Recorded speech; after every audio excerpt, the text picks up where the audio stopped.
चालू आर्थिक वर्ष उद्या संपत आहे. यामध्ये महानगरपालिकेनं जास्तीत जास्त कर वसुलीसाठी विविध योजना राबवल्या. यासह आज रविवार आणि उद्या रमजान ईद या सार्वजनिक सुट्टी दिवशी सुद्धा नागरी सुविधा केंद्र सुरू ठेवण्यात येणार आहे. रात्री 10 पर्यंत ही केंद्र सुरू राहणार आहेत. घरफाळा, पाणीपट्टी, परवाना विभागासाठी थकीत बिलांच्या दंडात 50% सवलत योजना सुरू आहे.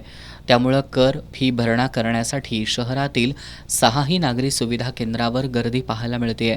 31 मार्च अखेर महापालिकेनं 101,75,00,000 आर्थिक उद्दिष्ट ठेवण्यात आलं होतं.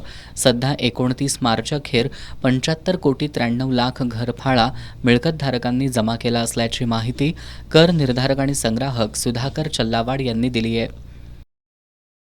दिनांक 29 मार्च 2025 अखेर महानगरपालिकेनं 75,93,00,000 इतकी रक्कम जमा झालेली आहे.